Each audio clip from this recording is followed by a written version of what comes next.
Ladies and gentlemen, class is in session. Once again, it's an honor and a distinct pleasure and privilege to be with someone I consider, man, a leader of this time, an abolitionist in a real way. We say it a lot where we call people activists, we call people leaders.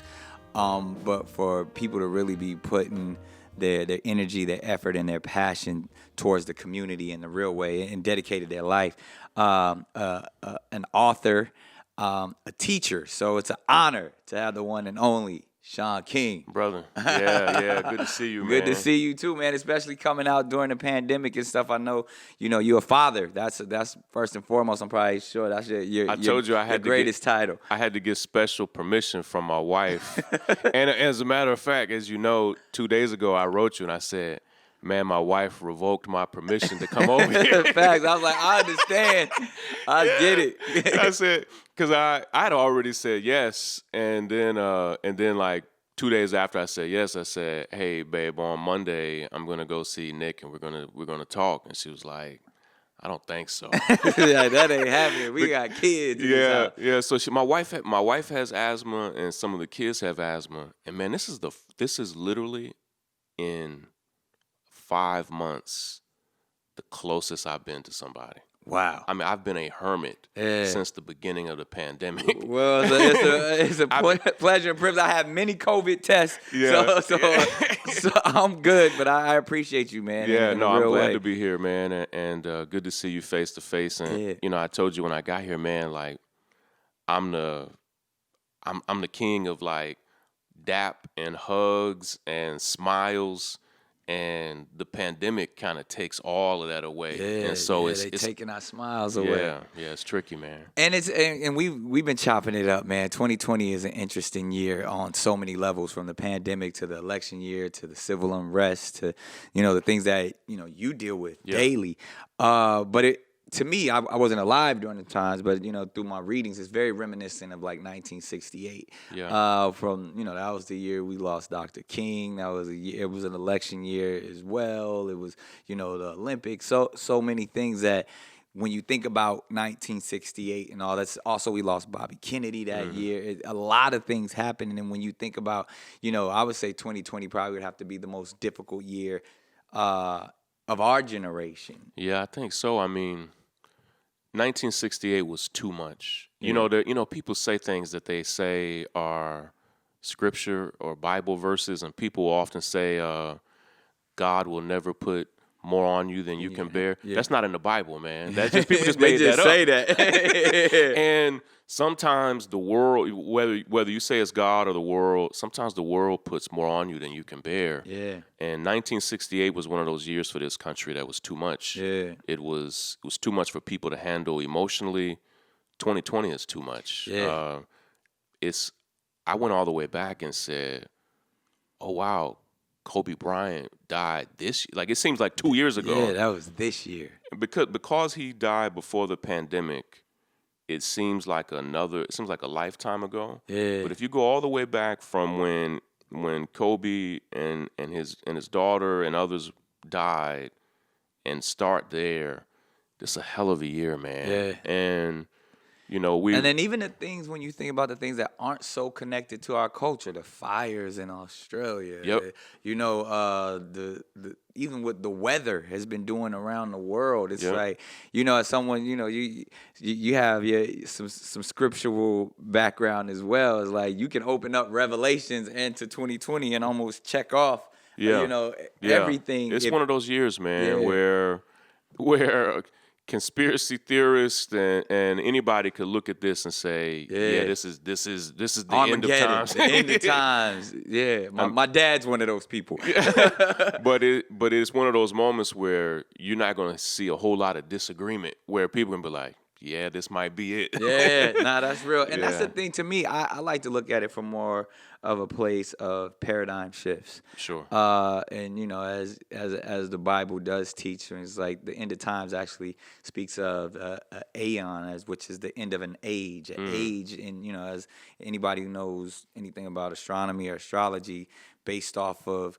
we're from the age of Pisces, which we've been in, down on the age of Aquarius, is like that shift in energy it had to happen. So I look at it from like 2020 is pushing reset on a lot of concepts, and that kind of drives me to one of the things, or the main thing we want to talk about is your new book, Make Change, Yeah. and being able to push reset, not only on society and all the trying to right all the wrongs, but specifically making change within yourself. Yeah. And you go through the journey of your life in this book, man, in a phenomenal way, and I commend you for being so open and so vulnerable. But even as you detail in the book, it made you the person that you are today. But it also it like starts off really from a small place of a young dude who was just really trying to fit in within his community. Yeah. And you were placed up against so much, but it turned you into the abolitionist that you are. Well, when I first started writing the book,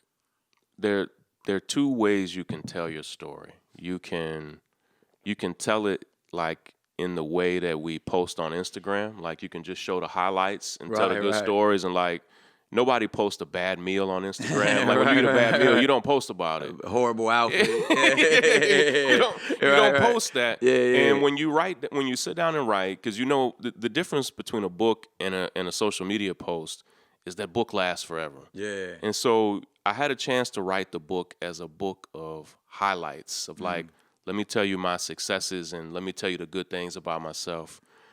And I decided that wasn't going to be the way I told the story. It's like, I'm just going to tell the painful moments, the failures, the depression and the recovery. And to just try to lay it all out and to see what lessons we can squeeze from the truest version of my story. Like in some ways the book was painful even for me to write. Right. It's not an autobiography.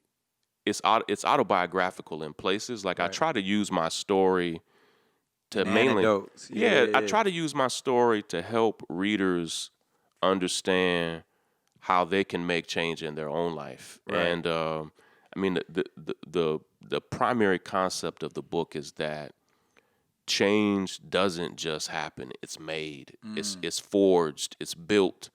And the things that we want to see in the world today, next year, in the next generation, whatever it's going to be, we have to actually build it and make it. And it's a hell of a lot harder than people think. Yeah, and you talk about it in some of the later chapters about actually having to get out there and do. Yeah. You can make all of the social media posts and talk about who you are, but until you actually put some effort towards it, and you almost even liken it to like lighting a fire. You know what I mean? Like if you don't actually get out there and actually put it all together and utilize, and, the team effort and all of that, and knowing how to, set up the logs and all of that stuff.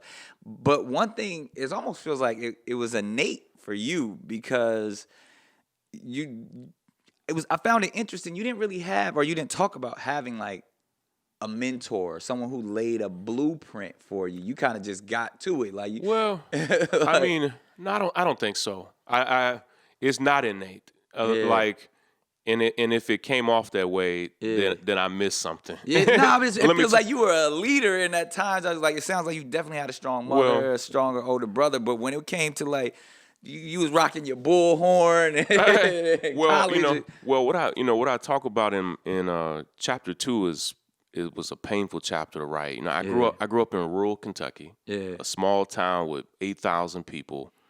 I was born in 1979 of a interracial relationship between my mother and a man she hardly knew. Right. And this wasn't in the 80s, the 90s, the 2000s. This is in the 70s. Right. When even the words that we have now, multiracial, mixed, biracial, those words didn't even exist. Right. And this is in a small town in the middle of rural Kentucky. Yeah. And even my story became, I don't mean to say a point of shame, but it became a secret in my family. And it was my family understood and knew what that meant. But I say something that a lot of black children who are raised by white families experienced. In my house, I was just raised by a single white mother, sweetest woman ever. Right. She's still one of my best friends in the world. Right. I had this conversation with Colin Kaepernick. Colin also was raised by a white family with white siblings. Adopted, and we weren't having the talk. My mother taught me principles. Like, my mother taught me to defend people from being bullied. My mother taught me to treat people fairly. But she taught me nothing about race, racism, bigotry. And so as I grew up in this town that had this complicated story of race, of lynching, there were people lynched all over this little town that I grew up in. And you didn't learn about it until you did the research yourself in high school. Yeah, so what I didn't understand was that all of the black families in this town, Versailles, they were teaching their children how to survive in this town. They would teach them the rules, unwritten and not, on how to navigate race, racism, bigotry, white supremacy. They knew. They had grown up there. And so by the time I got to high school, where racism was in full force at our high school, I knew nothing. Yeah. And so You were just being you. Well, and in elementary school and middle school, that worked. Yeah. Like, even looking the way I looked, like I was always, like, we called it ethnically ambiguous. You know? Right. But in elementary school and middle school, it was kind of cool. Yeah. Everybody knew that I was different. I was a bridge builder between races, groups. Yeah. But then I got in high school, and people had literally chosen their tables, chosen their black corners. table. Yeah. The black corner, the white corner, the white table. And that's how it was. Yeah. And as soon as I got in high school, within 2 weeks of being there, I realized that I was woefully underprepared to navigate what most of my friends understood. Yeah, and already. It put me in a place where I ended up being literally one of the most hated students at the school, where I was thrown into fights. I had been at the school for 3 weeks where a white student threw a jar of tobacco, spit in my face. Wow. I mean, I was completely humiliated. I only lived like a mile. It doesn't sound like a lot now, but I lived like a mile away from the school. I ran out of the back door of the school, ran all the way home, and just cried like a baby. Wow. And I mean, we were regularly called racial slurs. I mean, it was this brutal, and this wasn't the 70s, man. This is the early 90s. Yeah. And finally, in my sophomore year of high school, after 18 months of dealing with racism day after day after day, I mean, this was my freshman year of high school. I left a homecoming dance, and I actually had like one of the best nights of my young life. There's a whole hilarious story there that I didn't get to tell. Right. I won't even tell it, but it was it was one of them good young nights. Yeah. So at the time, I'm on good terms with, but I took 2 girls to the homecoming dance, which was the dumbest thing ever. That's kind of fly. I ain't mad at you. But it was high school fly.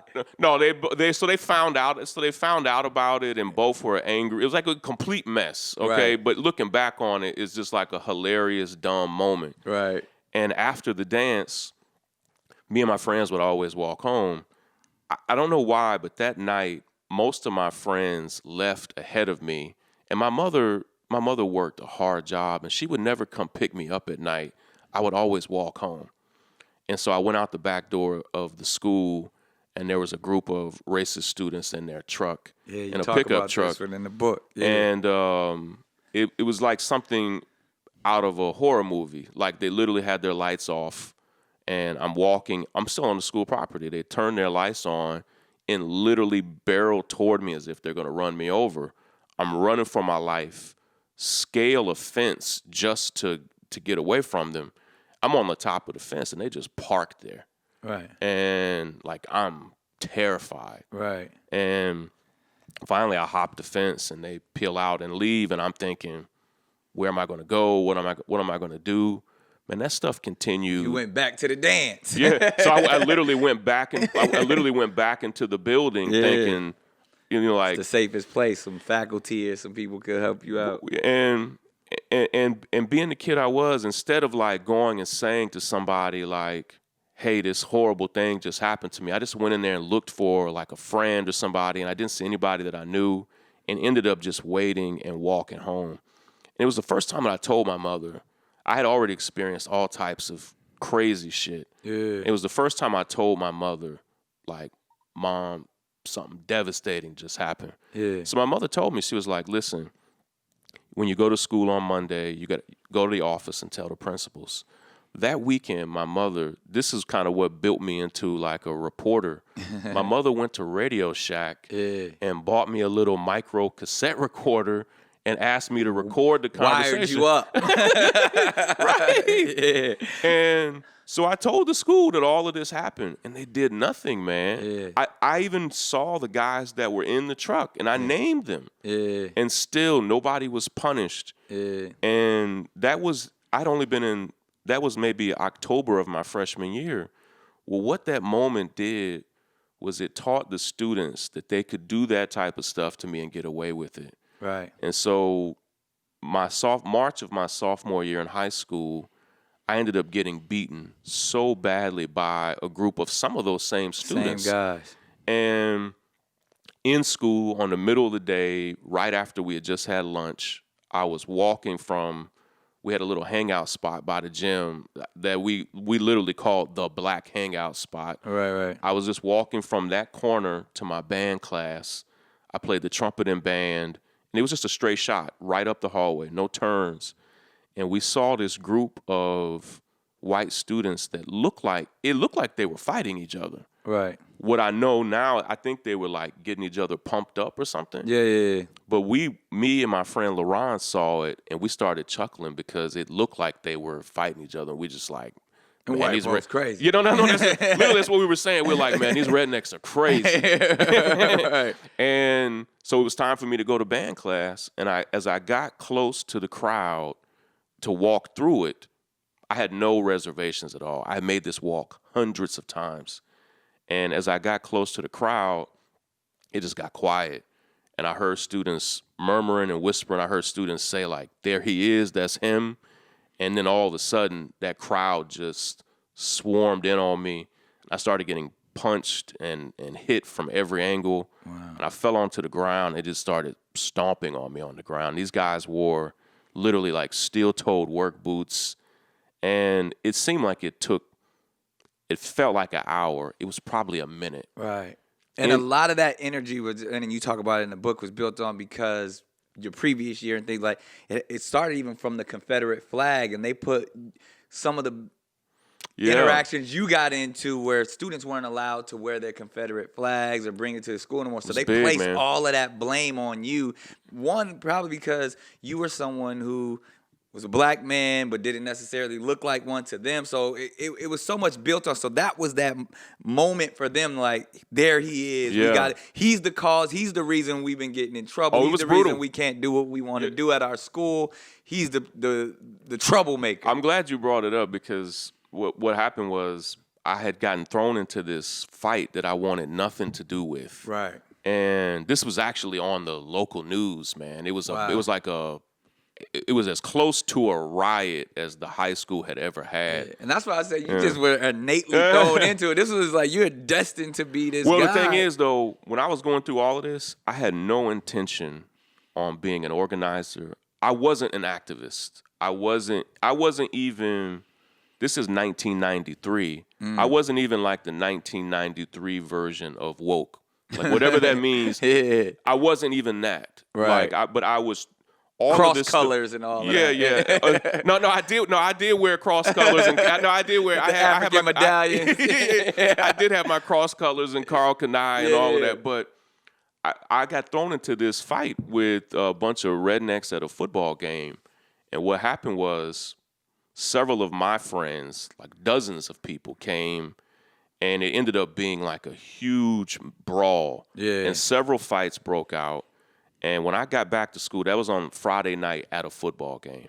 When I got back to school on that Monday, I did nothing wrong. I didn't even want to be in this fight. Yeah. So I got to school on Monday, and they suspended me from school for fighting.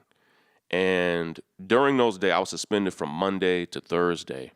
Well, the school, things had gotten so tense because of that fight at the football game. People were hurt.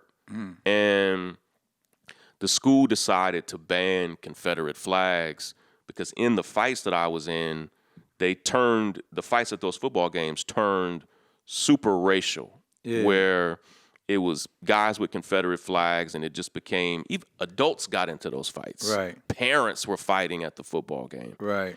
And the school decided to ban Confederate flags and all Malcolm X paraphernalia, apparel, anything. Yeah. The movie X had just come out the previous year. Yeah. And so We they was rocking X hats, X shirts, all that. And so black students were gonna basically take the L, like, okay, we're just not gonna be able to wear it. White students weren't having it. Right. White students walked out. The walkout was on the news. This is all while I'm suspended. Wow. So when I get back to school and all of these white students are now banned from wearing the stuff that they really cared about, Had pride in. they put that on me. Right. And even though the fight I was in it didn't even have anything to do with it, Right. but they put all that on me. And for the next 18 months, That's where all of this came from. I'm 40. At that time, I was 13 and 14 years old. I would still say those were probably two of the hardest years of my life. Wow. I mean, that's 26 years ago. Even the stuff I deal with now, I'm able to handle it because of all that I went through. And so you fast forward a year later, that tension and pressure is still there. And these guys that are waiting for me in the hallway beat me so badly, I missed the rest of my sophomore year, all of my junior year of high school. Wow. I had 3 spinal surgeries, I had fractures in my face and ribs, and I was just shattered emotionally. I had PTSD. It's hard to imagine, like, the physical injuries were awful. The surgeries were terrible. The physical therapy was terrible. But, like, we didn't have the language that we do now for mental health. Like, people weren't talking about therapists. We weren't even using words like depression. Right, yeah. But I was deeply depressed, and I mean, it was just a brutal period. And when I came out of that, it took me almost 2 years to recover from that 60-second moment. Wow. When I came out of that, I was a completely different person. Not good or bad. When I came out of it, I had definitely lost my childhood. Like, whatever childhood was left, that was gone. And the innocence that comes with being a child, that was gone. I'd always been super fit and had been athletic. The surgeries took a lot out of me physically. Right. So it took those things out of me.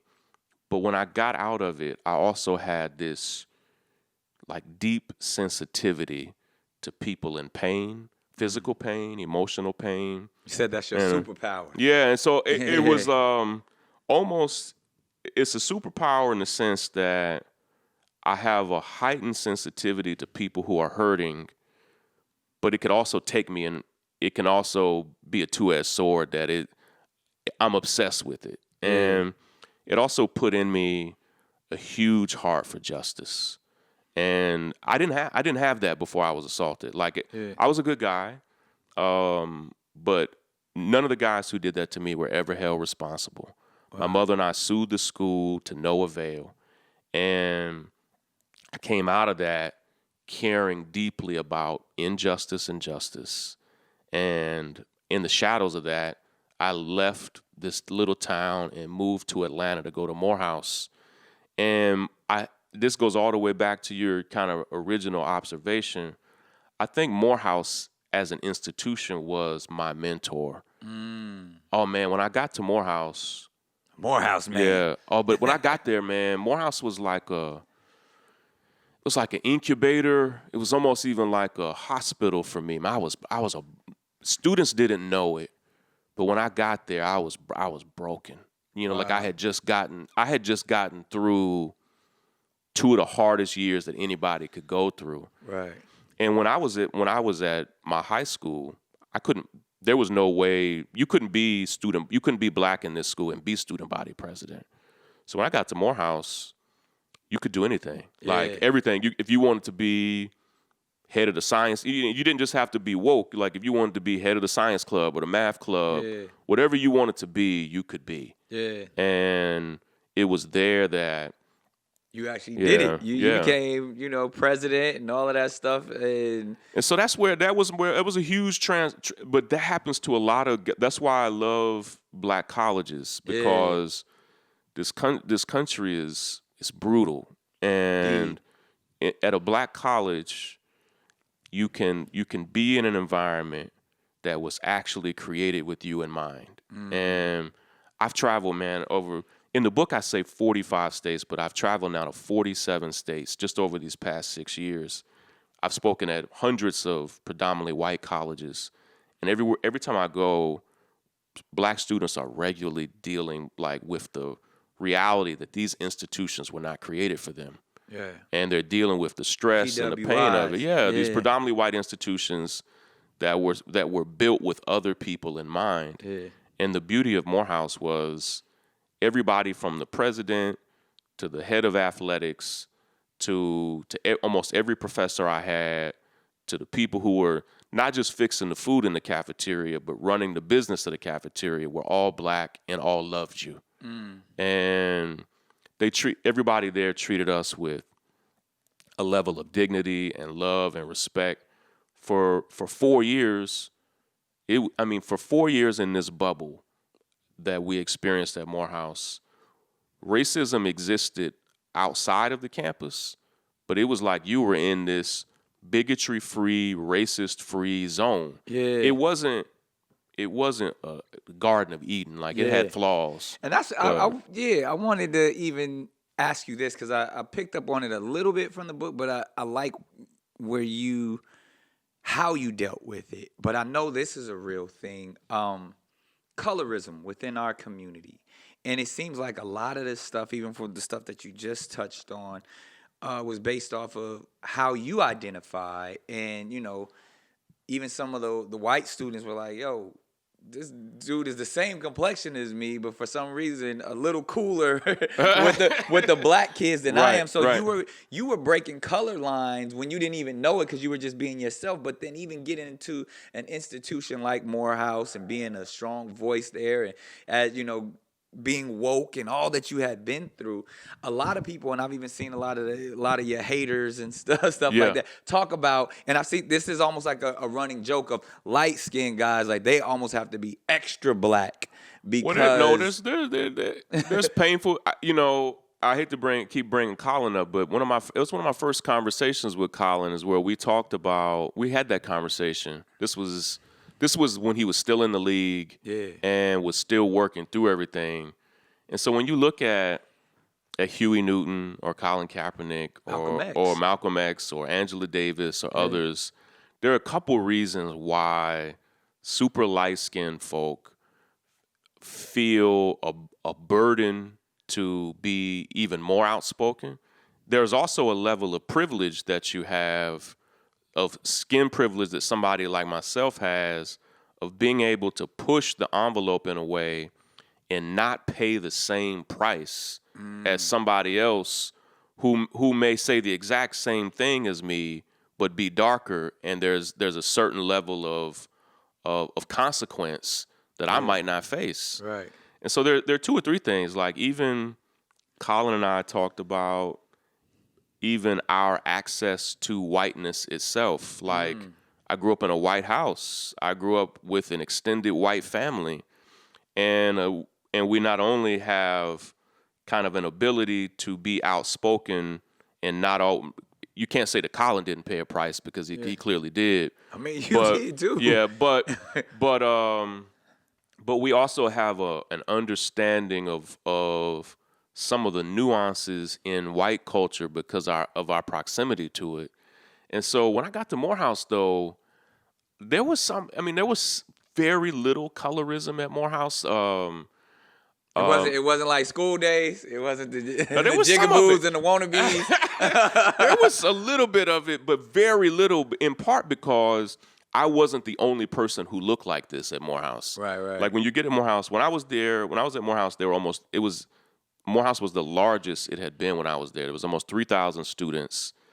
There were brothers of every hue. There were brothers there with blonde hair and blue eyes. I'm talking about black men with blonde hair and blue eyes. Yeah. There were brothers there with red hair and freckles. Right. I mean, and so there were brothers there who were British. Yeah. And they were, so being there, we all of a sudden realized like, oh, like I grew up in a small country town where if you were a little black, you were black. And One drop rule. And in some ways, I am a creation of that. Like in the town I grew up in, we weren't using like multiple racial categories. Like, and so you were either white or black. Like there was very little, like even when I was growing up, there were very few Latinos, Asians, others. Like it was white folk and black folk in this small town, and that was it. Yeah, in rural Kentucky. But when I got to Morehouse, it wasn't just me. Pretty much, if you got there, those first 2 or 3 weeks are an awakening, where all of a sudden you realize not only are you not the smartest person in the classroom, you're not the smartest person in your dorm room. Right. Like you're around people who have had experiences that are different than you, who have every level of economic background, cultural background. Like I had never met wealthy black folk before. Like I remember thinking like brothers who got to Morehouse and had like a Mercedes or a Lexus, and I remember thinking like we were so broke and struggling that the cafeteria would close. I don't know why they closed the cafeteria so early. It would close at 6:00 our freshman year. Yeah. And after 6:00, man, you were starving. and we were so broke. Me and most of the guys on my floor were not privileged. We would get food from the vending machine based on how much it weighed. Oh, wow. So we realized that the heaviest thing in the vending machine was the honey bun. And we would get the honey bun, you could get the most calories and the most weight. That's bread right there. But we didn't have money. There was no Seamless or there was no food delivery. Yeah. Every now and then guys would get pizza delivered, but I was so broke, we didn't have that. Right. And I remember thinking like, oh wow, there are guys that come from money. There are guys that come from privilege.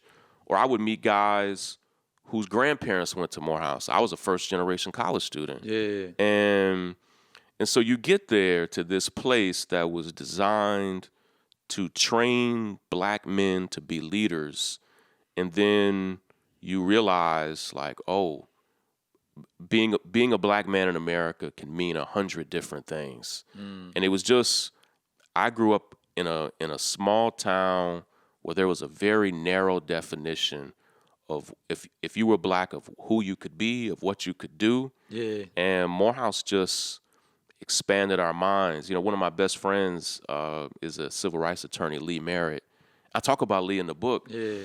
And Lee and I we came from two totally different backgrounds, but we ended up realizing that we were just alike in a way that we hardly understood. He literally grew up in the same neighborhood as Nipsey. Yeah. Lee's parents were in the Rolling 60s Crips. Yeah. His father and brothers were all in prison. Lee had gotten in a ton of trouble as a kid, but had people who believed in him. And Lee, just like me, barely made it to Morehouse. Right. Lee made the same mistake I did. Morehouse was the only school I applied to. Like, lucky both y'all got in. Right. Our parents didn't know to teach us, apply to 10 schools. Yeah. Like I took the SAT once. I took the SAT once. There was no SAT prep or anything like that. And we barely made it. And what students didn't know when Lee had gotten to Morehouse, when I got to Morehouse, two brothers from very different places, we got there really broken and kind of afraid of what our future was going to hold. Right. And Morehouse ended up being like an incubator for us and prepared us to be the leaders. Like, I think had it not been for Morehouse, I don't know that I would have pivoted out of what I grew up in and made it. And the same is true for Lee. Like, I think had Lee tried to go to community college in Los Angeles, he would have fallen back. Into it. And most of my friends who didn't leave Versailles, where we grew up, never left and struggled. And that could have been me. And Yeah, man. You touch on so many things. I mean, obviously education, obviously HBCUs Yeah. and what they mean to our community.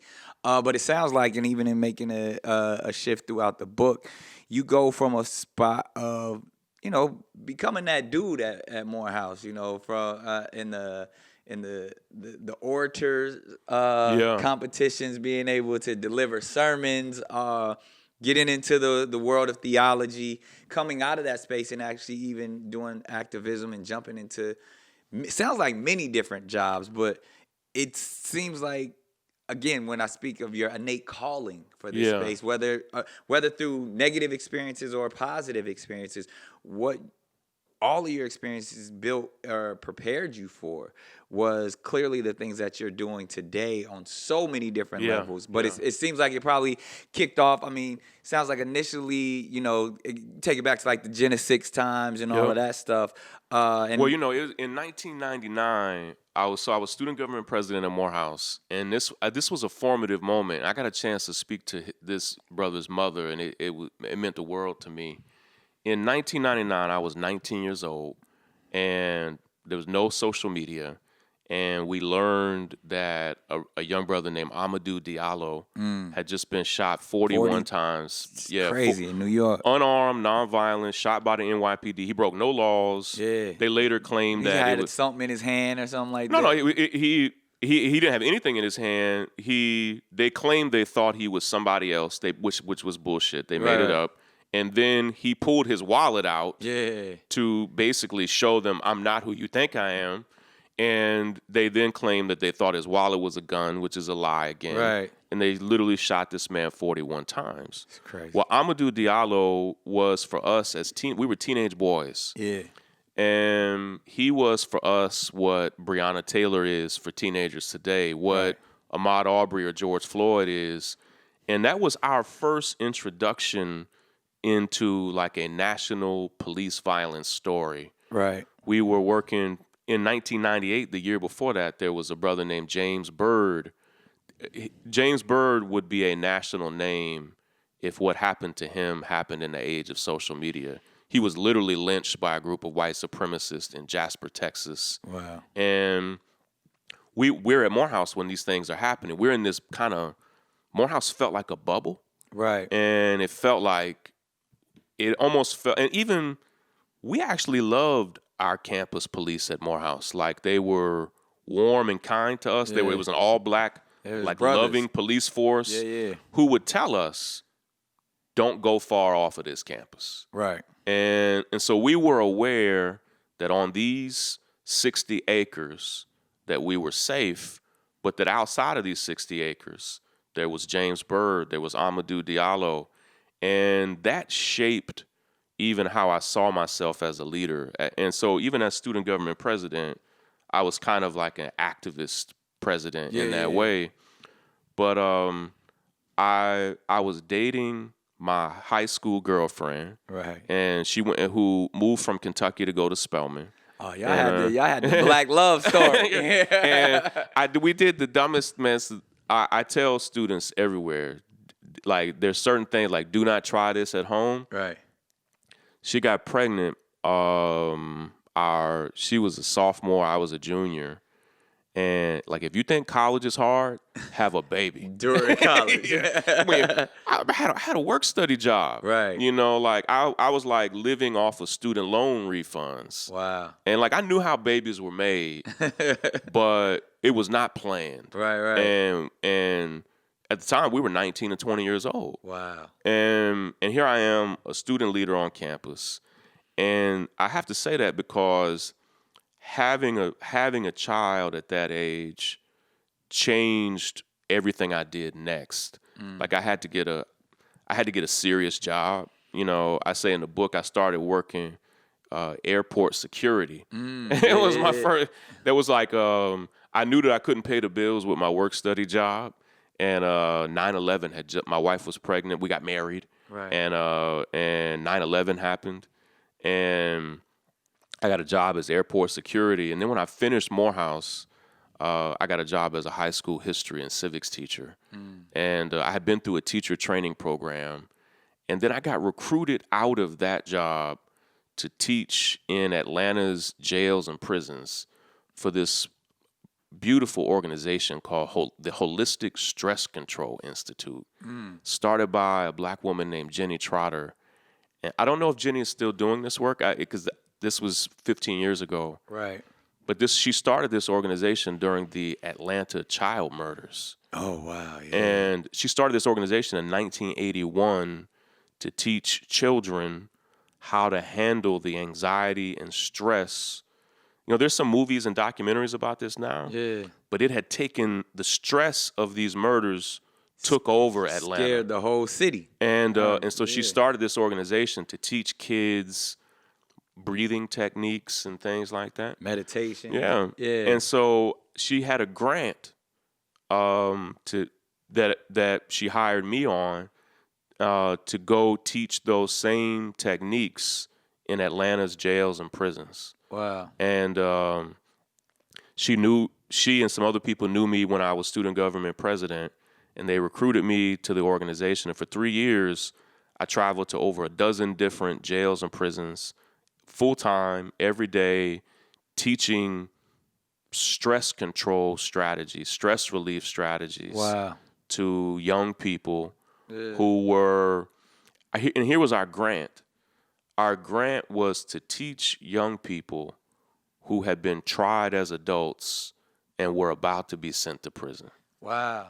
That's crazy. I mean, I remember I did something similar probably in like 2007, the Inside Out Writers Program. And we were dealing with youth in these juvenile institutes who are tried as adults. That's it. And we did it through poetry and lyrics, and like, because they felt like they didn't get an opportunity to tell their story. So we were doing it through creative writing. So something super similar. But see, this was before, the book The New Jim Crow was not out yet. Yeah. This is like 2005, 2006. Right. We weren't even using the words mass incarceration yet. Right. Like we didn't even I knew these institutions were wrong and unjust, but we didn't yet have the full paradigms that we have now.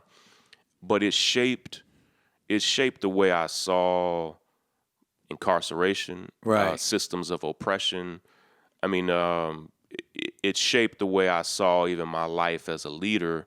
And so even today, I still call on those experiences. I mean, if you can go to a jail where kids have just been charged as adults and we would go to these, they were called youth detention centers, Metro Youth Detention Centers. Yeah. And they were basically temporary transition facilities where these young people had already been sentenced, and they would have 3 or 4 months before they were going to be sent to prison. And with adults. Yeah. No, and listen. Sometimes we were teaching kids who were 13 or 14 years old. Yeah. I mean, they were babies. Yeah. I'm talking about kids who didn't have facial hair, kids who had never seen the world, kids who had. No, sometimes I work with kids who kill people, like regularly. Kids like me too. Yeah. In the 3 years, I never had a kid tell me that they didn't do the thing they were convicted of. Yeah. So we weren't dealing with that. Yeah. These were kids who had made sometimes horrible mistakes, but sometimes kids who took a joyride in a car. Yeah, so it's like they made kid mistakes, which is unfortunate in an adult world. I dealt with the same thing. They took a joyride in a car and got 7 years for it. It was like, hold on, no, that wasn't Grand Theft Auto. They literally just drove it around town. Yeah, or was in the passenger or in the back absolutely. seat. Yeah. Or kids, I saw kids who stole something, didn't understand that if you stole something over $200 that it was a felony. Yeah. And what Georgia had done is they kept lowering the amount. So it used to be if you stole something over $1,000 and they'd lower it to $500, $200. Right. And so all of a sudden kids in a moment of taking something were charged with a felony and given 2 years, 5 years, 10 years. Yeah. And my job was to go in there and basically teach them how to handle the stress that they were about to experience. Yeah. Man, if you can go into those places and teach and engage, Like you can go anywhere, you know. Man, and it's interesting because I mean we have similar backgrounds in that space, and roughly around the same Yep, age. yep. You might got a year and a half on me or something like that. Oh yeah, you'll be 40 soon, man. Don't tell nobody. Nah, but it's interesting because your preparation and everything that you talk about in the book, kind of just sets you up for what you're dealing with today. And even honestly, like I think you and I sit here as we sit here today, I think we both still cancel. I think yeah. Well, you might be getting yours back. No.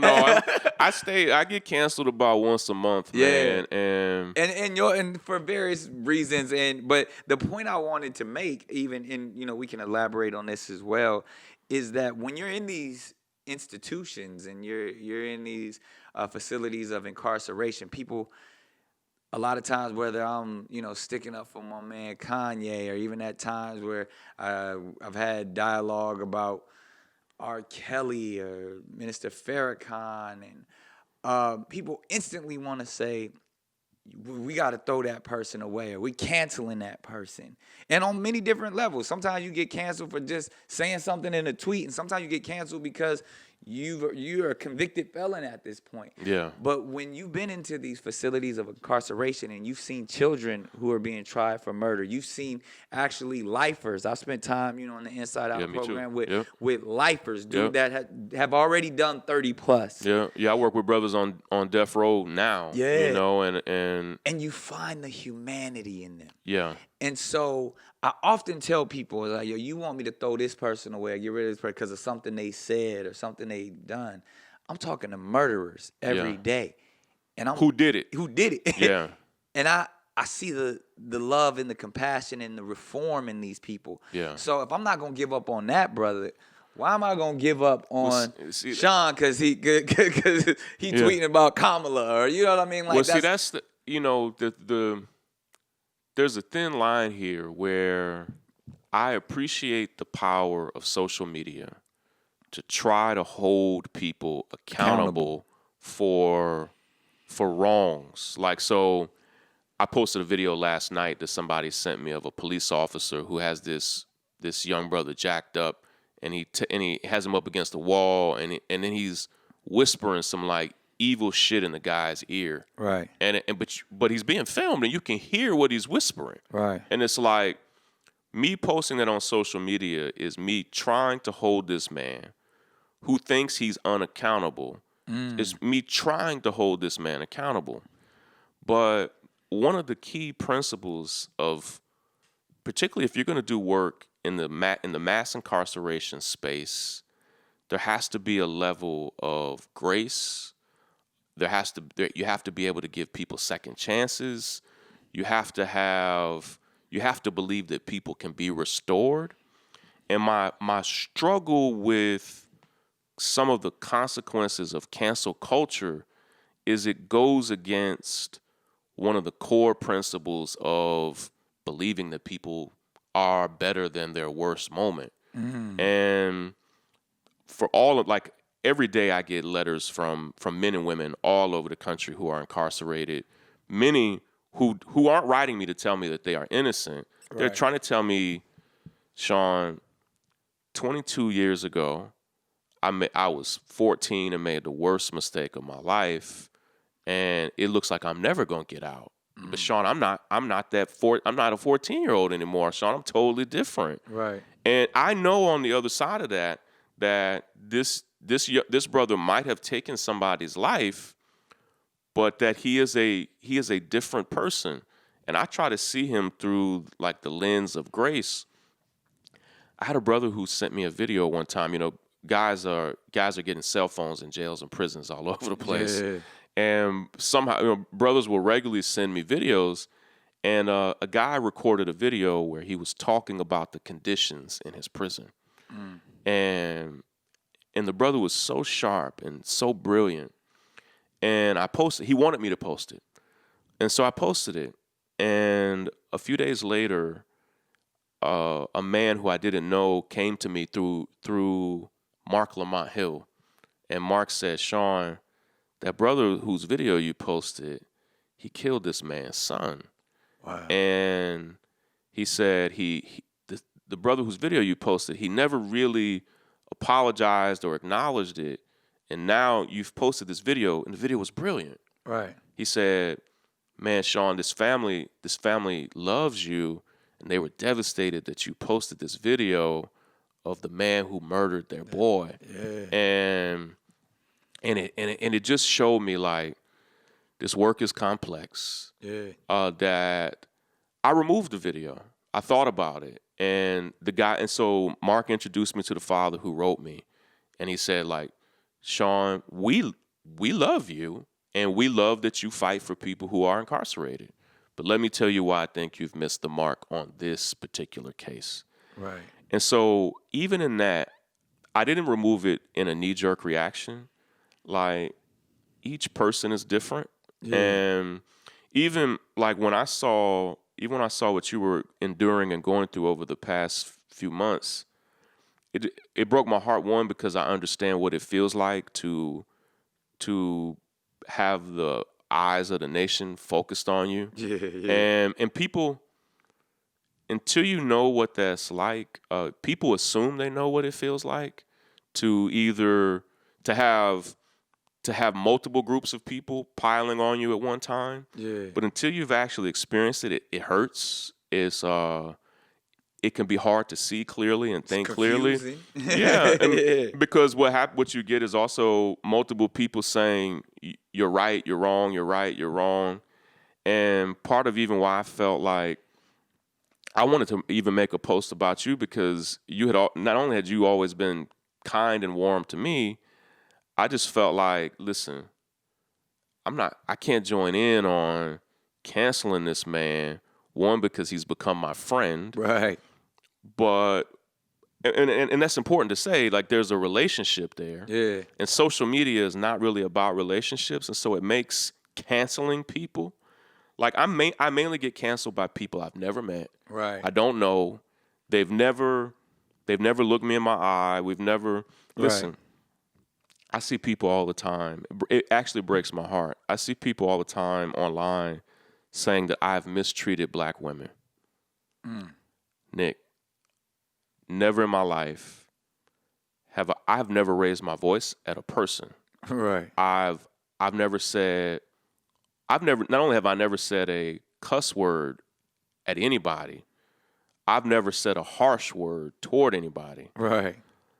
And when I started diving, like, why are you saying I'm mistreating black women? What I realized was, and this is the tricky part of cancel culture, if you saw somebody say it that you think knows the truth, but they don't know the truth either. Right. But they saw somebody say it who they thought knew the truth, But if you go all the way back, it's literally based on a lie. And I see every day, 10 times a day, I see people say that I'm stealing money from families. Right. Or that I'm stealing money from causes or charities or organizations. I see people that I thought were my friends, like online friends, Right. repeating it, retweeting it, sharing it. Nah, trust me, I've been through it. It's a complete fabrication. Yeah. And like, literally, if I did one thing that they said I did, it's a crime. Yeah. There's not a family on earth from the day I was born until right now who has ever said I have touched a penny of their money. Right. Not only have I not mismanaged it, it's never in my possession. But I see people say with authority every day, I'm stealing. Yeah. It's like, no, not only am I not stealing, I literally don't even have it. Yeah. And that's what they say, where a lie can run around the world 3 times before the truth can put on his tennis shoes. But it's true. and the thing is that the lie is juicy. Yeah. The lie, I had to explain this to my own kids. I told my kids who see these things that people say about me. I said, listen, I have 5 kids from elementary school, middle school, high school, and college.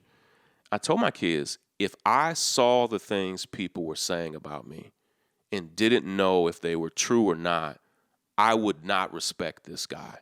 If I thought there was a man who was stealing money from families. That's enough. Right. I would cancel Shaun King, and because it's a horrible thing. Yeah. And I had to tell my kids, I was like, listen, people are repeating these lies as if they're true. Because they asked me, like, Dad, why are people saying this? Right. They live with me. These families that people say I steal from, I work with these families every day. I love these families. Yeah.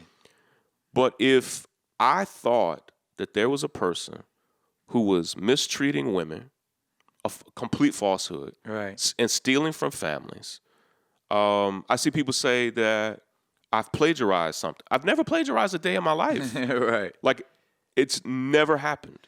Yeah. But it's lies shared as if they're true. And the internet's a weird space like that, man. Yeah, can we talk esoteric for a minute? Just because, as a brother of faith, I think you probably share the same ideas with me. When I'm trying to make sense of it all, it truly is spiritual warfare. Yeah. Because when someone's doing so much good and really trying to evoke change, the only way is to create confusion. As we know, the devil is the author of confusion. Yep. And in that sense, and when we talk about what the devil is, it is that uncertain energy. And in a time where we're looking for so much certainty, and whether that's in belief systems, whether that's in cultures, when you can point a finger and say, and that's the thing about a lie, you know what I mean? It feels certain. You know what I mean? Like, the truth sometimes is hard to defend, the truth, because it's complex. The truth is like, why do I need to defend the truth? Yeah. But a lie, I can hang that on something. I Yeah. can say he did that, he did, and that's what you said. That's where the juiciness comes from, because even whether we go all the way to conspiracy theories or to the simple fact of just like, you can blame something on someone, it's very apparent and easy for the witch hunt to begin, because I can see that the truth I don't understand, but a lie I can see that. Yeah. And that's where I say, like, the spiritual warfare of it is like, negativity, low frequencies are a lot easier to gravitate towards, because when you're on a higher plateau, whether you're whatever it is, it's like it's much more difficult to stay afloat there, because there's so much energy in the low fields. And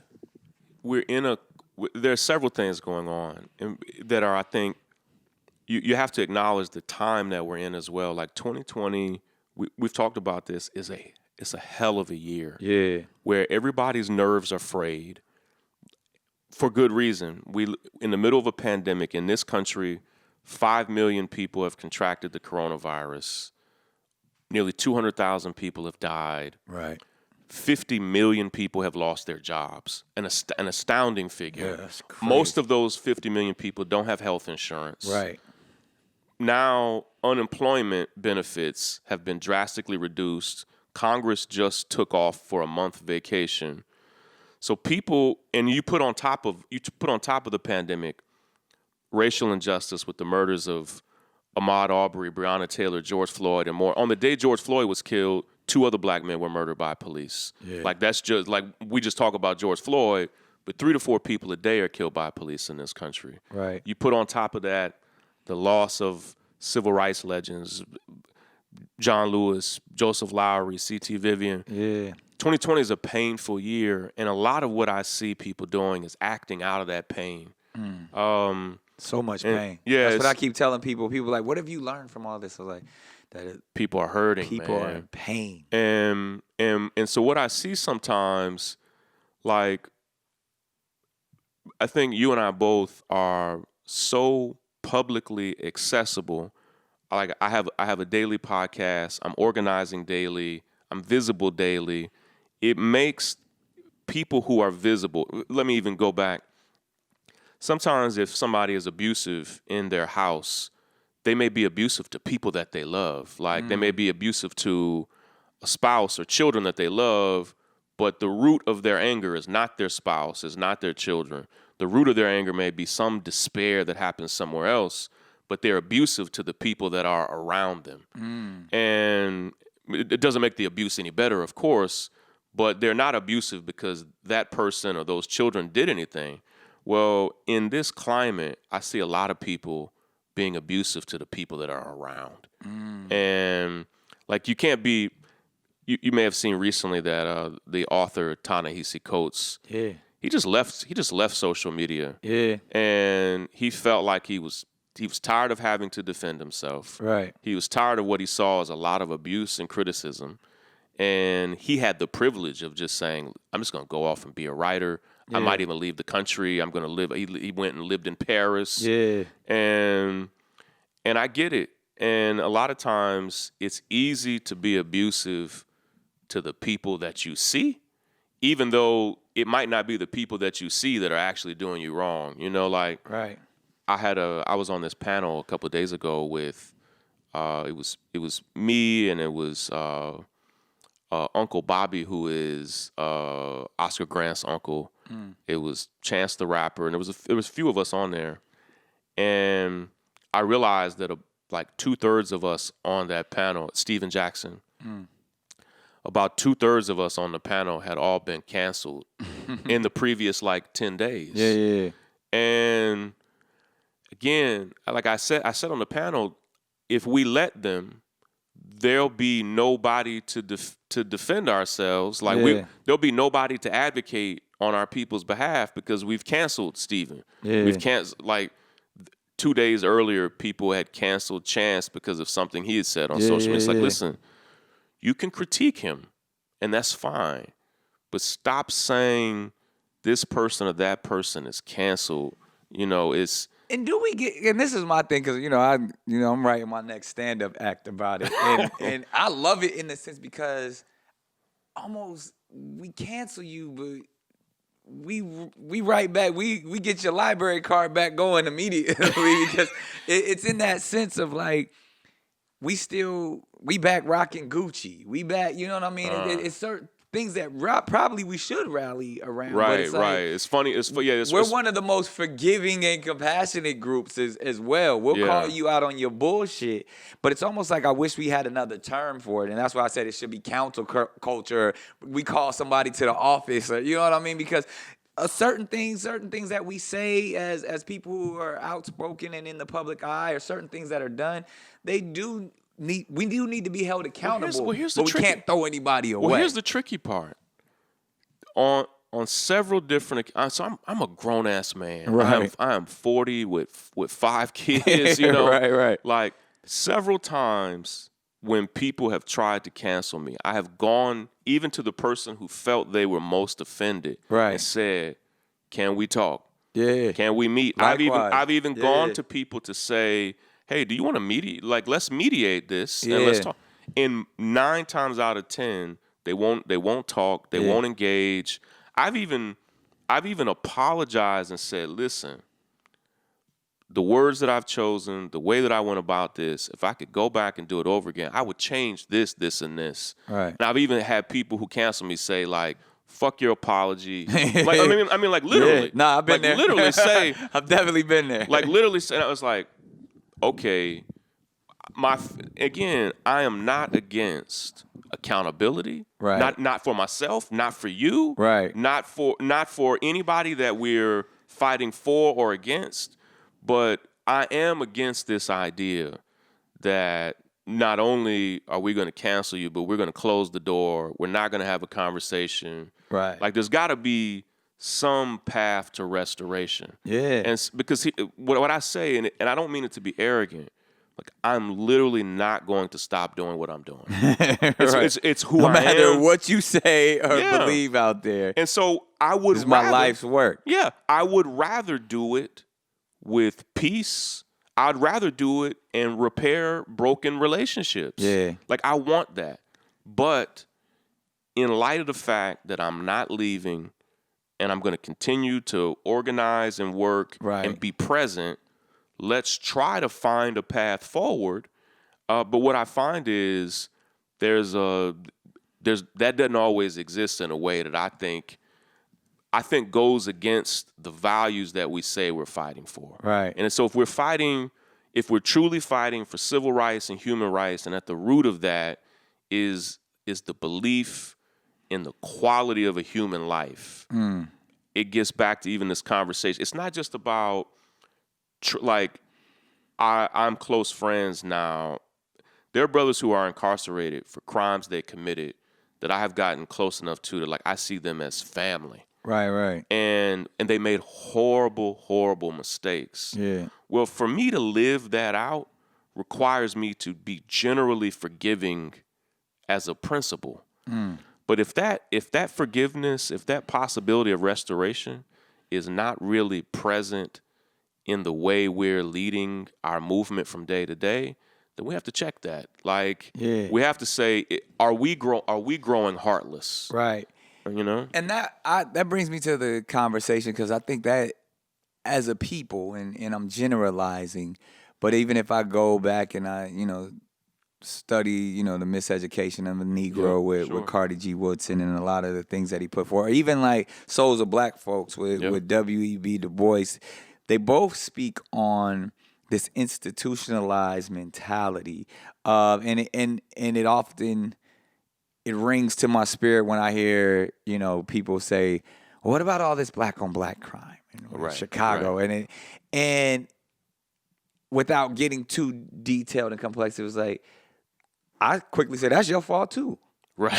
right. Like, do you want to know the truth or not? You want to because it's like black on black. I'm blaming that on you too, just because of this institutionalized mentality that goes back for generations. It is where we're taught to hate each other. We're taught to highlight our flaws, opposed to raise each other up as kings. Or even to go even more macro is to say that, even to be specific about Chicago, the deep systemic inequality in Chicago. Yeah. What I talk about in the book is that our worst problems were also built. There are these systems that we're fighting against. What I want people to understand is that people built those things. The literal communities, the laws, the policies, they didn't just come out of the ether. They were made. Yeah, you touch on. I love you go into detail about Nixon and the war on drugs. Oh yeah, how his director of policy. Yeah. I think what his director of policy, Ehrlichman, said is one of the most profound comments made from that period, where he says, in unequivocal terms, in the 1970s, we created the war on drugs out of thin air to basically target black movements and to destabilize black organizations. And then he said we moved from movements to black communities. Yeah. And he even said, originally we were targeting black people and hippies. But what we know is that hippies can cut their hair and no longer be hippies. Yeah. Black people are black, hair or no hair. Exactly. And what he said was, we created the war on drugs not because it was about drugs. We created the war on drugs to destabilize movements and communities. Yeah. And so here we are. That was in the 1970s. That's 50 years ago. And we are still living in it. And the struggle is sometimes even the leaders that we elect as president, from Joe Biden and others, they have played a role in building these institutions. And when we critique them, I have never voted for a Republican a day in my life. But when we critique Joe Biden or Kamala Harris or others to say, listen, can we find candidates who didn't help build mass incarceration? It's like, is that bar too much to ask? Well, it's not, because that mentality during that time, especially in those 80s and 90s, was let's clean up our communities. Let's say no to drugs. And now that we understand that drugs and addiction is an illness. These are Big public health Pharma has crises. been putting it into our communities, from our children in the public school systems to, a way to just fix these institutionalized problems.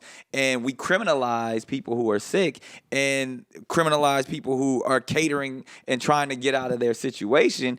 But now we look at it from a totally different lens. And you kind of touched on that when we were talking earlier, just based off of we're so much more aware now that but our politicians are still doing things like it was, Well, those times. what I try to talk about in the book, and I think is maybe one of the 2 or 3 core ideas of the book, is that I want readers to develop almost what I would call like an awareness radar, where a lot of leaders are trying to convince us that their sometimes heartfelt, genuine, sincere awareness Right. is a solution. And it's like, listen, in a culture where sometimes nobody seems to be aware of your pain or your problems, awareness can feel like medicine. It's like, oh, damn, they see us. He feels my pain. So studies have shown in 2020, the highest number of Americans ever measured now say there is systemic racism in this country. It's crossed 60% for the first time in American history. So it's like, there is now this heightened awareness that police brutality is real. Shaun Hannity, who I loathe, two days after George Floyd was murdered, talked about it and said how awful it was. Like, this is Shaun Hannity. Who would never acknowledge it. Who said, like, that's, Tucker Carlson and others saw it. Now, a week later, they were criticizing protesters and Black demonstrators. Lives Movement. But there is a heightened awareness of our problems. Right. And what I need people to understand is that heightened awareness is not a substitute for action. And what we often get is even our most compassionate leaders. Joe Biden is known for his compassion. Barack Obama, particularly held up against Donald Trump, seems like such a sincere, compassionate leader. Right. But being aware of a problem is not the same as actually doing something about it. And what I see right now is that our mayors, our congresspeople, they're offering a whole lot of awareness, and that's about it. Yeah, there's no action. And so what we'll find is, and this is what we've already experienced, I trace in the book even my experiences in 2014 after the murders of Michael Brown and Eric Garner and Tamir Rice and John Crawford and Ezell Ford. It's like marching, putting their names on T-shirts, creating hashtags. But and so what we get is the next year is Freddie Gray and Sandra Bland. The next year is Alton Sterling and Philando Castile. What we see is we've now kind of, I think, hit peak awareness. Right. It's like, okay, we're fully aware, but the substance of the problem is not changing. Still no justice and for so, all of those people. What we have to ask ourselves is, are we going to make that deal? Right. Are we going to accept awareness as being enough? And it can't be. But what happens is it sometimes feels so good to have somebody tell you that's wrong, I'm sorry. And they may even say Black Lives Matter. They might even paint it on the street. And I think those murals, those Black Lives Matter murals are beautiful. I think symbols matter. Right. But it's like, okay, but now are you going to change the substance of this problem? Yeah. And it takes you back to, when Malcolm X said it, and it just shows how much of a visionary he was. But even when we talked about, the 9-inch blade, he was like, if you stab me in my back with a 9-inch blade and you pull it out 3 inches, that's not progress. You know what I mean? If you put it all the way out, it's not progress. When he said, I love that clip, and I got a chance, I did an interview with his daughter, Ilyasa, last weekend, and he was smiling and giggling when he was telling that story, because even when he said it, I think he just thought of it in that moment, and I think he was tickled with his own wit and ingenuity, and because he was talking to a white reporter outside, and that's what he was saying. It was like, listen, you pull it out, a few more inches, it's still not progress. Yeah. But sometimes when you are in a climate juxtaposed against Donald Trump or others who you may feel don't even acknowledge your pain. Acknowledge the fact that they stabbed so it's like there's a knife. So what we get now, to kind of push that Malcolm analogy there is, listen, acknowledging the knife. That's kind of all we're getting. We're not even getting people to remove it. Yeah. Like, it's damn, that's fucked up. You got a knife in your back. Yeah. No, that is basically what we get. And it's like, I'm sorry there's a knife in your back. I hate knives in backs. And it's like, okay, what are you going to actually do to How make you sure gonna this heal doesn't the happen wound? again? Yeah. Yeah. And part of what I say in the book is awareness. This is painful. I spoke in a city. This was in 2016, and I was, like even when you first do stand-up comedy, you test some of your material. Absolutely. And so even when I was writing the book, I was testing my own material to see if it worked, if it Right. are these points real. And one of the things that I spoke at a city on the West Coast, and people started heckling and booing me, and had somebody been filming, it would have gone super viral. Right. What I said too harshly, but it was true. Most of what we have done and most of what we do, when I say we, I put myself and you and others, Yeah. I put me in there. Most of what we've done has built awareness, and that's it. Most of our marches build awareness. Most of our protests, most of my tweets, most of our hashtags, most of our articles, most of our T-shirts. What we've done is we've built an earth-shattering volume of awareness. It's profound how much we built this awareness in spite of not owning any of the major media companies or newspapers. We've built this awareness in spite of every odd being stacked against us. Right. But we have to acknowledge that most of what we've done is just built awareness. And in the book, I explain that if making change is a 10-step process, awareness is somewhere between step 0 and 1. It's not step 5. It's not step 7. Right. Awareness is just the acknowledgement that the knife is there. Right. It doesn't address who made the knives, who has the knives. Right. It doesn't address the system. Absolutely. And we have to ask ourselves, and I say this, and this is what I didn't say when people got pissed. What I didn't say is we were right to march and protest. We should march, protest. We should do hashtags and trending topics. We should create the momentum. But some of us need to break away from that. Because if all of us are primarily building awareness, that's pretty much what we'll get. Right. Is we will be super aware of our problems and they'll never change. Wow. So some of us have to break away to build the plans, to build the strategies. Some of us have to execute the policies. And it's not normally the same people who are building the awareness may not be the people who write the policies, Right. may not be the people who pass them. But we've put too many of our eggs in the awareness basket. And it's not that we were wrong to build it, but what I've learned is painful is that you can have once in a lifetime level of awareness and get no justice. Right. And I've worked with these families who were convinced because of the level of awareness that their loved one got in death, be it Michael Brown or Eric Garner or others, they believed that there was no way the world would be that aware of that injustice and them not get justice. Right. And what the families have had to learn is, no, this country is fully willing to let everybody be aware of what happened to you and do nothing about it. Right. And I wrote the book coming out of that pain that I experienced and that hundreds of families have experienced, is that there is a gap between awareness and justice. And that gap is how we make change. It's in that gap. Right. And but I can't tell you how many families have been devastated because they thought that the awareness created a surefire path to justice.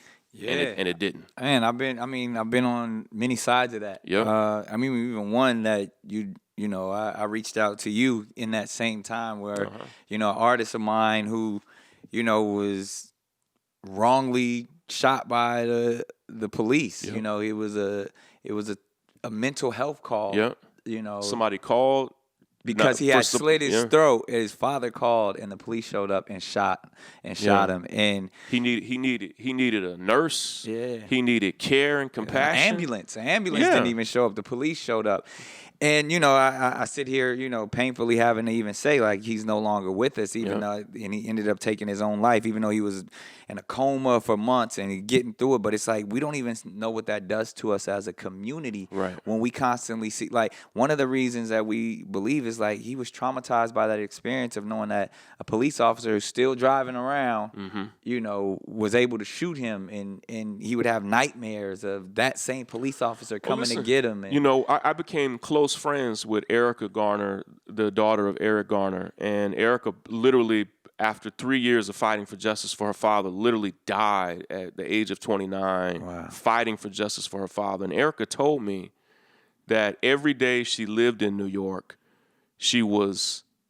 her blood would boil at the possibility that she would have to see the men who killed her father. Not just Daniel Pantaleo, but all the men who participated, all the paramedics who did nothing. And I have seen when Wanda Cooper Jones, the mother of Ahmaud Arbery, first reached out to me, his story had not gone viral. Nobody knew it. And she told me, Shaun, I see the men who murdered my son at the grocery store. Wow. Like these men murdered her son in broad daylight. We had not yet seen the video, but she knew that these men murdered her baby. Right. And she's like, these men are all over town. Wow. And this is the terror that every family has to experience. That what do? Do you pack up and move? Do you that the people who have not just oppressed you, but literally murdered your loved ones are still moving on? Like we see the men who murdered Breonna Taylor on vacation. Yeah. I saw one of the men who murdered George Floyd. I saw him at Daytona Beach. And it's like, I saw another man who murdered George Floyd. And here's the thing. I know they have to get groceries. Yeah. But people don't understand the pain. I saw this man one of the men who murdered George Floyd. I saw a video of him at the grocery store. Yeah. And somebody had confronted him. I mean, I know the man has to eat, but people don't understand the pain. That it's like, damn, this man killed my father. Right. And people are having to see these folk out in society. And so it's painful, man. It is painful. And then I want to flip it because you bring up an interesting point as well. Like these families, these people often look to you to get their family story out, or to in the opposite, you become like this beacon of hope to where maybe Shaun King can help us get justice. Maybe Shaun King can be the one to tell our story. And you have everyone from, Attorney Ben Crump to just individuals probably emailing and texting you daily with injustices in this world. Man, there has to be a lot of weight on you to know that, one, people expect so much from you, even with just awareness. Before we even get to action, at least Shaun can help us spread the message. Well, they know. And then they want solutions. Well, they know that.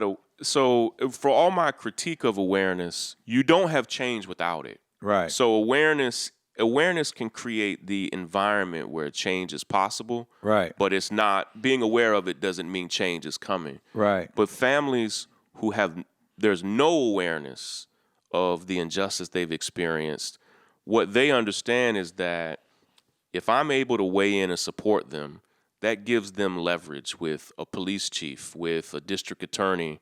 Sometimes before families come to me, even though they've been the ones who've been wronged, the police chief or the district attorney won't even meet with them. And it just shows the sheer level of disrespect that then when I come on board, then they will meet with the families, which is ridiculous. Yeah. Every video of police brutality I've ever shared, families have come to me and said, Shaun, like just recently I shared a video of a brother who was murdered at a jail in Pennsylvania named Shaheen Mackey. And Shaheen was killed a year ago. And this family had been fighting for justice for their father, for their brother. And they asked me if I would share this video. Every time I share these videos, I had the same experience when we received the video of the men who killed Ahmaud Arbery.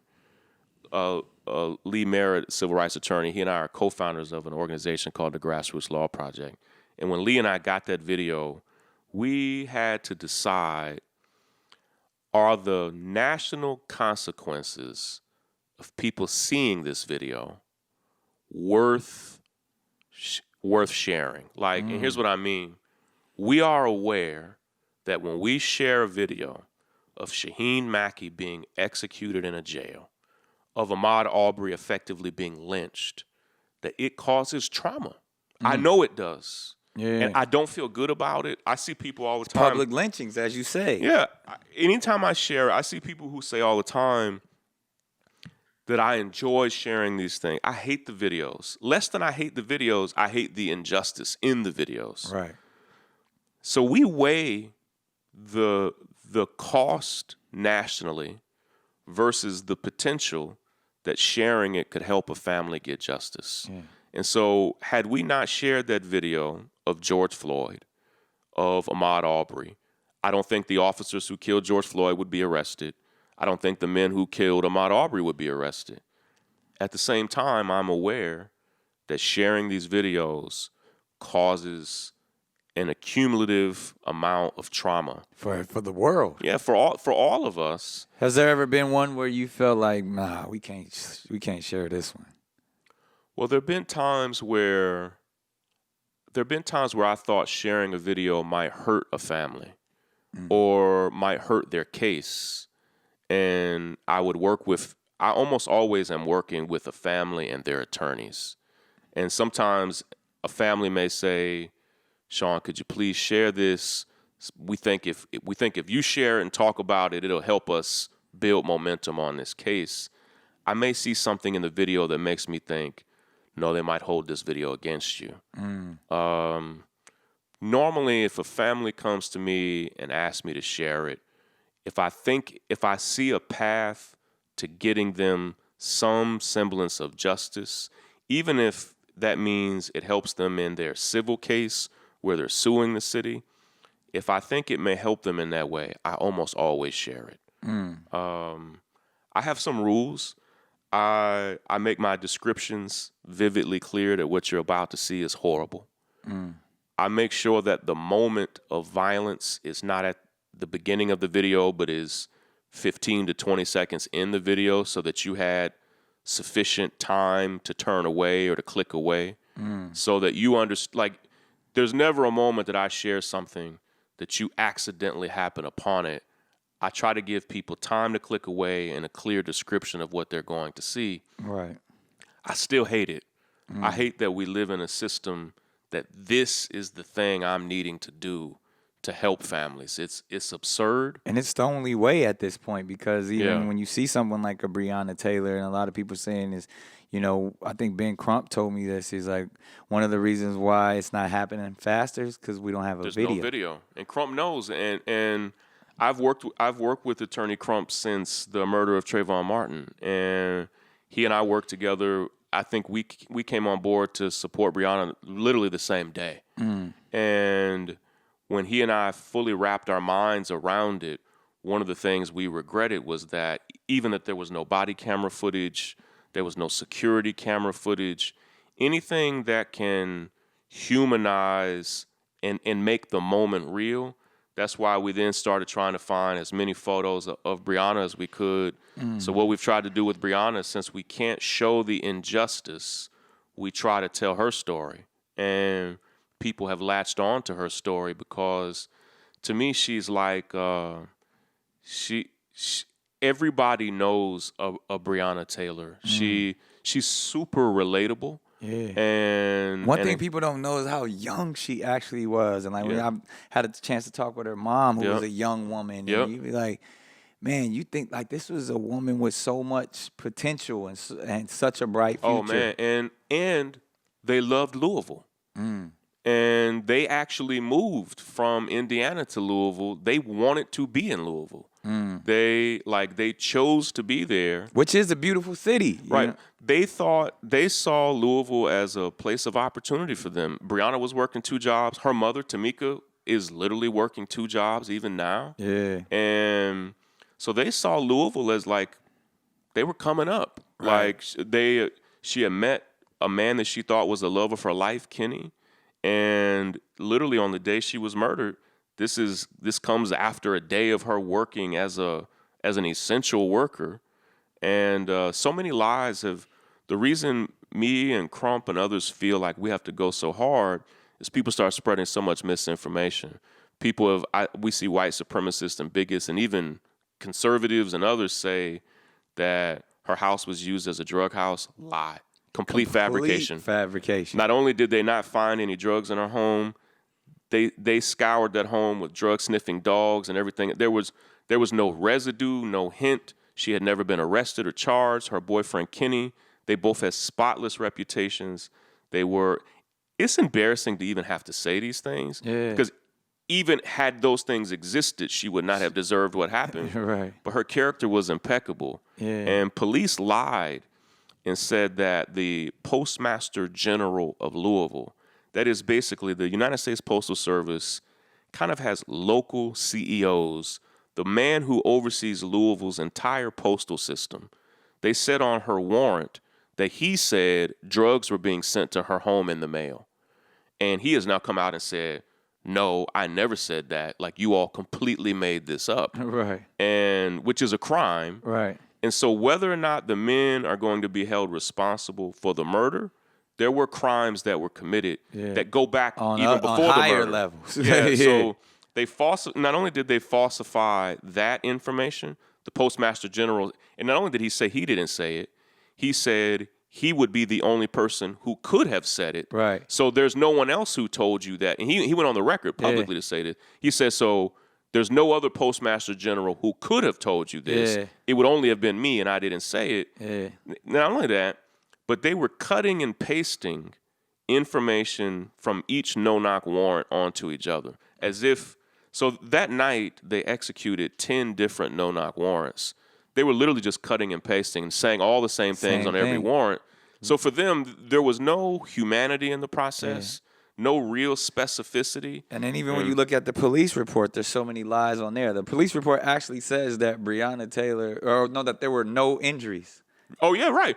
Or even when they filled it out, it clearly shows you that they provided no aid, no first aid, no care, no concern. And then even that police report that they issued, that was a month after. Right. They had a month to fill out an honest police report, right? And they still submitted this bogus stuff. And so here's the challenge. When we say vote, and I'm going to vote, and I'm an informed voter, but voters in Louisville voted for the mayor of Louisville, who's a Democrat, the governor of Kentucky, who's a Democrat. They voted for the district attorney, who could have prosecuted these officers but recused himself. He's a Democrat. Right. So I said that to say not to pile up on the Democratic Party, but two things. Police brutality is a bipartisan problem. Exactly. Democrats build it, Republicans build it, they both sustain it. And voting in the generic sense, go vote, that's not enough. You have to tell people who to vote for, why to vote for them. Understand the policy. Yeah, what is going to be different about you that will improve our conditions? Because black folk, every person in power in Louisville, black folk voted those people in. Yeah. And have gotten almost nothing in return for it on this case. So beyond voting, and I'm glad you bring that up because make change, and I think it's even a great place to wrap it up because you touch on this in the book, and everybody, like I always talk about, in the 60s, the civil rights movement, I believe that's what we got. Yep. 65, we got the Voting Rights Act, and black people were able to vote. You know it was progress. It was definitely, and it was amazing, and that's why one of the reasons why we should exercise the right, because our ancestors fought so hard for it. But now in this Black Lives Matter movement, I guess that's the new name for everything that we've been doing from 2012 to today. Yeah. What I feel like we should, especially with this reform and reimagining of law enforcement, I feel like if we do what we need to do, that's what we will get out of this movement. Where voting was in the 60s, change and reform, specifically on a law enforcement level. That's why I was saying, don't murder me. Treat me like a human being. Don't police me or patrol me. the solution, and maybe you can, elaborate on this, is not voting, it's organizing in a way of from. Or both. I mean, not voting just not just voting. voting as an extension. See, that's the thing. Voting Right. as a smart, informed extension But of our almost organizing. because in the same thing of when you see these other groups, these other communities. One, one of the things in Empowernomics where they talk about black people don't have communities. We actually we are in areas that Neighborhoods. yeah, right. we have Right. neighborhoods or that we occupy. But others around us are benefiting and communing off of us because we don't have our own. We don't organize. We haven't had the opportunity to be lobbyists. We don't Right. have a lobbyist group that speaks to federal or local to say, hey, our money our unions matter. Right. One of the reasons why it's so hard to defund police is because of the police union is one of the strongest unions in our nation because In the world, one of the strongest unions in the world, and that's even a good entry point. That is them organizing. That's And, it. and what I want people to understand is that the things we're fighting against. Where's the black people's union? Yeah, well, in some cities, here's the thing. Most people don't know this. A few cities actually have black police unions. St. Louis has a black police union that has formed in opposition to basically the white police union. In fact, the police union in St. Louis, the black police union, is called the Ethical Society of Police. In essence, telling you that the other police union is unethical. Right. But what we need to understand is the people, the policies, the corporations, the entities that we're fighting against, those are people organizing. Those unions, people organized that. And whatever can be organized against us, we can organize against, we can dismantle, I think there's this feeling that racism, bigotry, white supremacy, police brutality, that they're all permanent features of this country. Right. I understand the conclusion because it is deeply woven into the fabric of how this country was built. Right. But the institutions and systems that uphold white supremacy, those are systems that can be dismantled.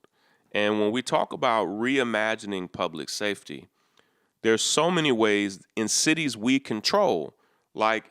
Atlanta would be a great example, where black people control every level of power, but are black folk in Atlanta willing to say, in fact, we won't deal with police unions here. Right. We won't negotiate a contract with a police union. Yeah. Or is the mayor of Atlanta, Keisha Lance Bottoms, who I see as a friend, is Keisha Lance Bottoms willing to say, listen, we have to renegotiate your contract to the Atlanta Police Department and say, the contract you negotiated previously, we're not with it. Right. So all of those things can be dismantled. I'm for the movement to defund the police. Right. I was speaking specifically autonomously, and we can learn from other communities to where we have our own, and we are able to have our own law enforcement in a way that we're not scared of them, because white people aren't afraid of the police. They don't see the police as enemies, but we do. I've never called the police in my life just because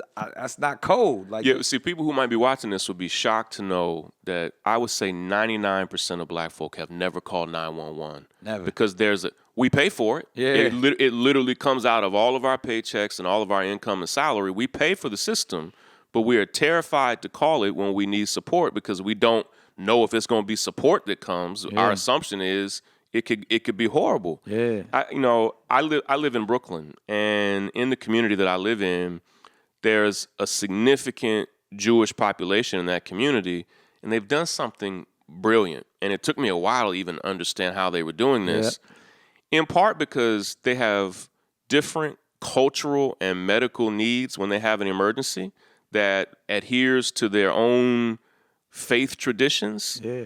I started noticing all over my neighborhood that anytime they had an emergency, they had their own ambulance. Like I would see the ambulance, I would see it with Yiddish writing on it and words, and I'm like, okay, how does that ambulance get to an emergency in my community? What I wanted to know is, if I have an emergency, does that ambulance come to get me? Yeah. And so I literally had to ask brothers who lived in the neighborhood, and they were like, no. When you call 911, it's going to be a random provider that comes to pick you up. Yeah. I said, well, how do they have a different ambulance that comes to get them? Yeah. They said, bro, they don't call 911. When they have a medical emergency, they literally have another number that they're calling. Yeah. And they've built they in essence have opted out and built their own systems. And we say that, and I even want to, encapsulate that in a way to where that's how we can learn from communities like the Jewish community, because there's such a solid infrastructure and that's what, clearly. And it took generations. Yeah. It took two things for them to build it. One, they have also been abused by systems and people in power. Persecuted and oppressed. And so they decided, okay, if we're going to deal with persecution and oppression, their response was not necessarily always integrating into other people's systems. They've done that too, but they've also said, we have to build our own systems. We have our own needs. And that's where, like, clearly I'm, influxed into the world now and learning it on so many levels. And I'm like, this is where we can bridge these gaps. This is where we can learn from each other, is to say, man, how can we do that as the Black community? How can we lobby? How can we rally? How help us provide? Because it goes back to that idea of, if it's an infrastructure issue, it's an institutionalized issue, to where we look at our brother man as enemies, and we look at the infrastructure as an enemy, and we almost feel like we don't even have allies at all. Yeah. And that's one of the biggest problems in making changes. Like, even when I look into the mirror, I don't see an ally. So to be able to learn from other cultures who have been oppressed, to say, all right, now the awareness is here. We're taking action. People are judging us for the actions that we are taking as a community. How do we organize this energy for solutions? Well, I think the biggest struggle is that we move from emergency to emergency. And even as we talk about ambulances and systems, like, I mean that in a real way. Our community is often moving from crisis to crisis to crisis. Yeah. And what that means is it's really hard to build institutions and systems and structures. And what I say in the book is that some of us need to be our equivalent of first responders, where some of us need to be frontline organizers that respond to the crisis, but more of us need to break away and say, I will partner with you on the front lines. I am moving in that position myself. I partner with Tamika Mallory and my son and others who run the organization Until Freedom. Yeah. My understanding of them is they will be on the front lines. Facts. Their understanding with me is I will be behind the scenes fighting for policies, developing digital tools and other things, and then we share that knowledge. Well, sometimes people from our organization will switch roles, and sometimes we'll be on the front lines. But some of us need to break away from being emergency responders, crisis interventionists, and some of us need to say, well, you know what? Let's build the ambulance system. You know what? Let's create the new phone number that our people call when they're in crisis. But if we're just moving from new emergency to new emergency, and listen, we move like that out of survival, out of necessity. We are trying to basically create policies when our house is on fire. That's a hell of a position to be in. Right. But some of us need to say, listen, the moment I get out of this burning house, I'm going to go actually address fire department policy. And not enough of us are breaking away to be systems builders. Right. In part because that's not necessarily where the attention is. Right. There's so much attention on the awareness building mechanisms, but some of us are going to have to break away and say, we need to create our own policy arm, oh, we need to create the lobbying organization. Exactly. And so we have to focus more, and that's what the book is on, is that if we don't make the change that we want to see, it literally is not going to happen. Right. And the final chapter of my book is called It's on Us. Yep. It's to say, as much oppression as we're experiencing, and it's real and it's valid, whatever solutions we get, nobody's going to build those things for us. Whatever we build to get out of this, it's completely on us. It's on us. Yeah. Man, I think that's a great place to end it because it is on us, and I feel like you're doing so much work. I mean, this book really breaks it down from taking us from your origins all the way to that call to action to saying it is on us. And I believe this book is going to make change. You entitled it properly to make change. Appreciate it, man. For the next generations, man. We're both fathers as we sit here. And even as difficult as these 2020 times are, I have faith in this next generation. Yeah. And it is on us, and we're passing that baton. And this is going to be that baton that I feel like kind of gives people that insight of not only what we need to do, but what we're going through. And that's even when I hit you up, I was like, man, the book is powerful. It resonated with me in that way to say, like, there's answers in here. There's not one solution. It's not get out there and vote. It's not get out. There's many answers, but it starts from internalizing these things and taking our story and sharing our own stories. Yeah. And then saying, if I can do it, you can do it. I may be the social media guy. I may be the frontline guy. I may be the policy writer. I may be, But you have a role. Everyone has a role. Yeah. Man, I appreciate your time, man. We got to do this again. Yeah, no, I enjoyed it, man. In a big way. Yeah, good to see you. Thank you for having me, man. Likewise. Cannon's class. Let's go.